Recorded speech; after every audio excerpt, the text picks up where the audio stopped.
The second voice that you've just heard is our special guest for today, the original founder of Citizengame.co.uk. Some of you may know him better now as the host of the Bluffers Guide videos on GameSpot.com.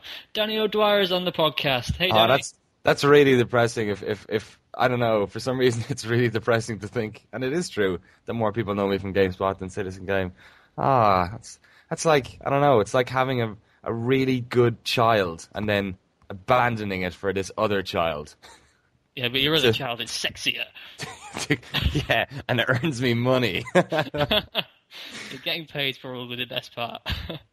It's up there. It's yeah. Thanks for having me back, guys. Yeah, it's weird to have you on. Yeah, it's weird to be on in this guest role. But yeah, it's cool. I haven't been podcasting in ages either. I've only done one at GameSpot, and that was because somebody else wasn't in. So yeah, apologies if I ramble on. Just cut me off. That's more or less how these things go anyway. We just kind of ramble and eventually somebody says, that's it for this week. Awesome. Nothing's changed then. No, it's pretty much the same, except with less Irish. So I guess where we want to start today then, if we're going to, we're talking about the 100th episode of Citizen Game. We've got the original founder here who's off doing exciting new things now.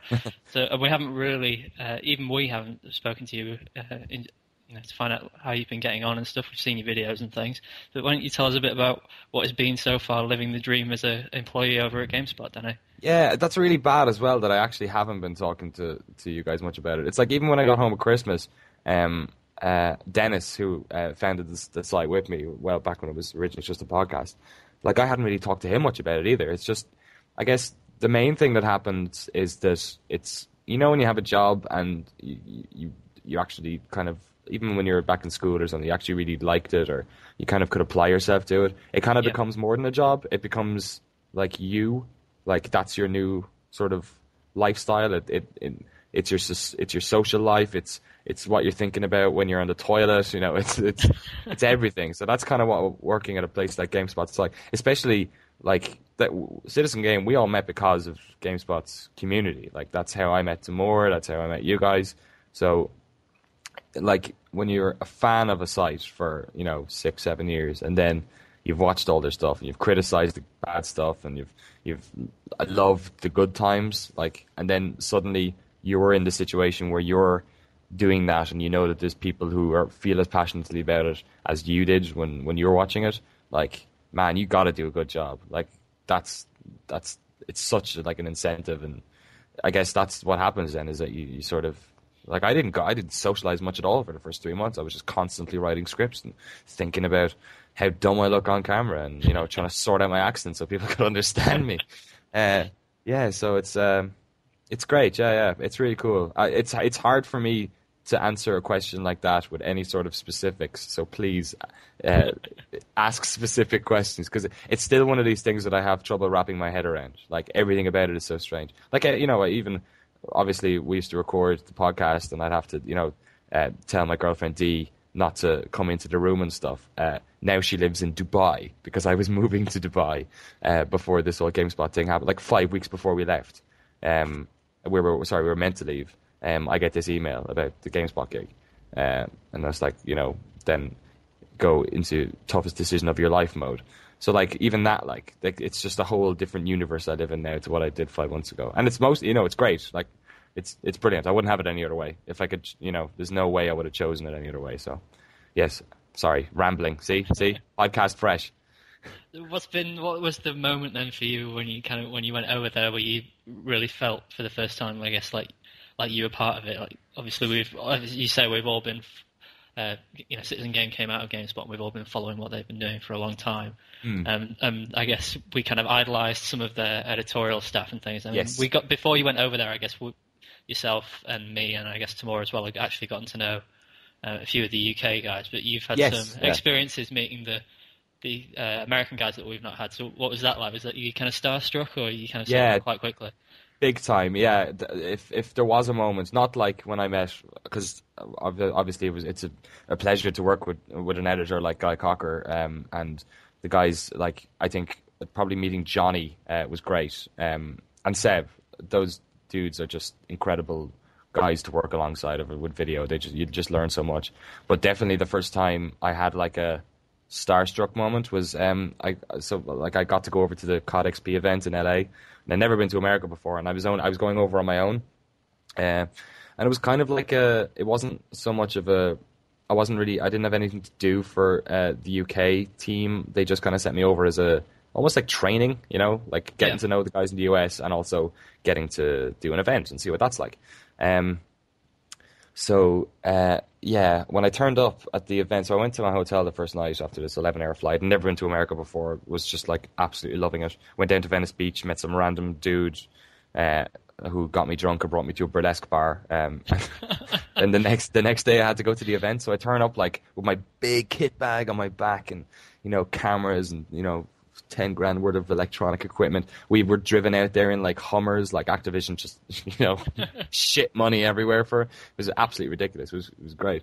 So I turn up at the event with this bag on my back, a little boy walking into town. I felt like Harry Potter or something walking into Hogwarts. I turn the corner and I'm trying to find the GameSpot stage, and I eventually do. And then like I walk up to it and Ryan McDonald is there. And he's like looking at me, saying, who's this kid? What's he doing near our thing? And I'm trying to find a way to get in there to introduce myself, but there's like a curtain, like a waist high curtain, and I have all this stuff on my back, so I can't jump under it or anything, because then the bag is.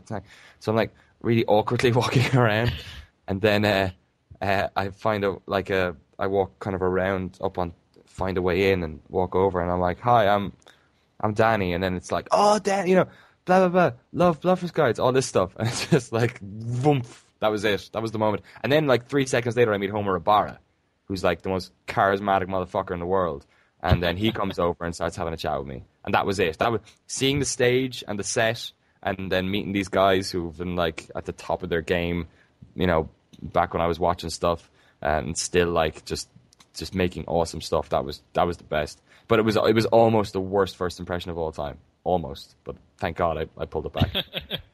So one of the things, I guess, again, we've all, obviously, as I keep saying, we've all followed GameSpot for a long time. One of the things that we all love about GameSpot live events is the infamous Homer cam that follows Homer Ibarra or random wanderings. And while you were there at the Call of Duty experience thing, you got to be Homer cam. So what was that like? I got to be the camera. It was awesome. It has like this you're walking around with like a big kind of satchel on your back that's got all this equipment that's live streaming whatever input is into the camera. So it's just like the most awesome piece of you're like a Ghostbuster. You've got like a big thing on your back and then you're holding something in front of you. I did that, and Homer obviously is running around the place, and the thing has like a limit of maybe, I don't know, like 100 feet or something, and you can never really tell how big that is. And the hangar in Call of Duty was huge. We ended up like going outside doing interviews and stuff, and the worst thing was that we were wearing headsets, so we could talk to Ryan and the guys back on the live show. So this is all being broadcast live, and we'll shoot off the Homer cam, and then it cuts to our camera. But the problem was that the headset's range is only about 50 feet. So we didn't know when we were like meant to stop talking, or when we got cut off. So we'd be walking around and then suddenly the headsets would go, and it was just like free balling. Let's just go around talking to people. Like, we don't know if any of this is being broadcast. And it's awesome, and he's just like such a funny dude. He does what I love about how Homer does that is that he doesn't try and pretend like there's not a cameraman. Like he doesn't try and make it like it's live TV where they're trying to like be really cool about the fact that this guy's talking, and not, ignore the fact that there's a dude walking around beside him who's got like all of this equipment and can't walk properly. So he's like referencing you and stuff. It's the best ever.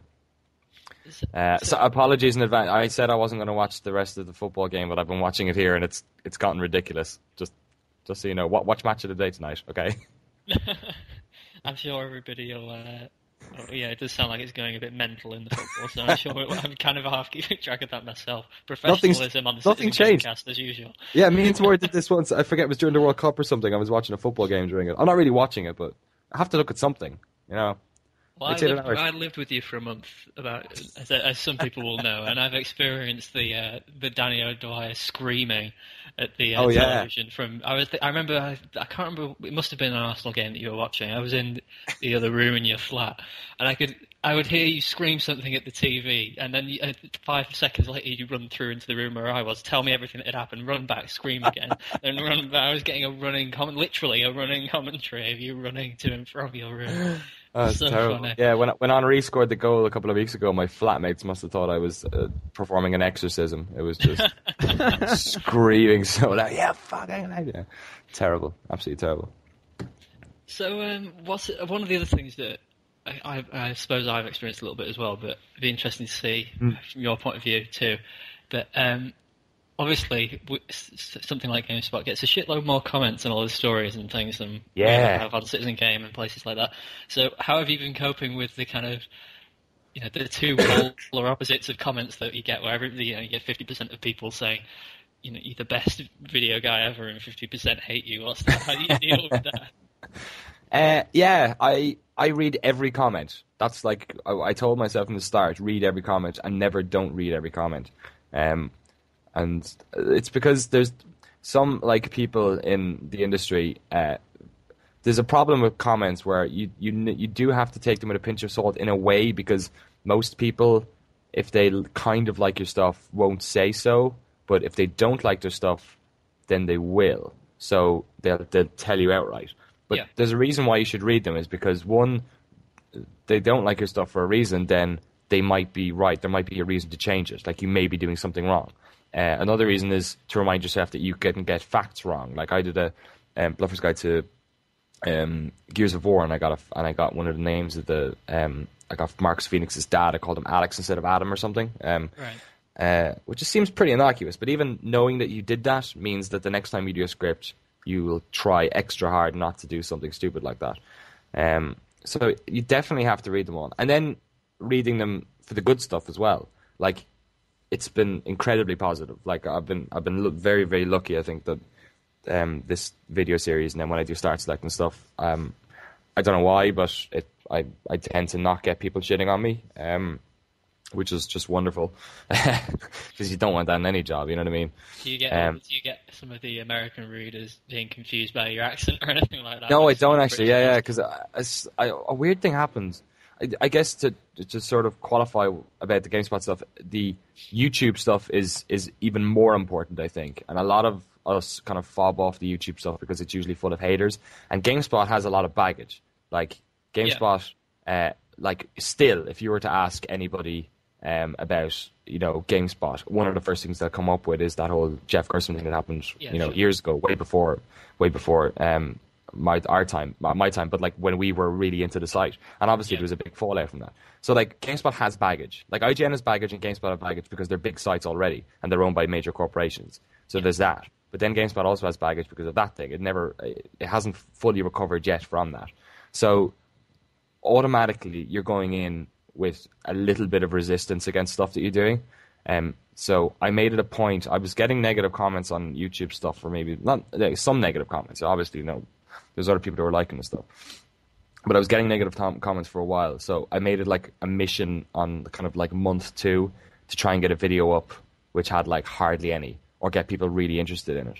And I think that's probably the thing I'm most proud of, is like, if you go to any of the Bluffers Guides now, like literally, like I actually don't even want to read it out because they actually badmouth on another website, one of our competitors. But literally, you go onto it and it's somebody talking about how they love all the new GameSpot stuff and it's much better than XYZ, and like stuff like that, And then you realize, like, holy shit, it's not that they don't. It's not even that, I'm doing a job and they like it's.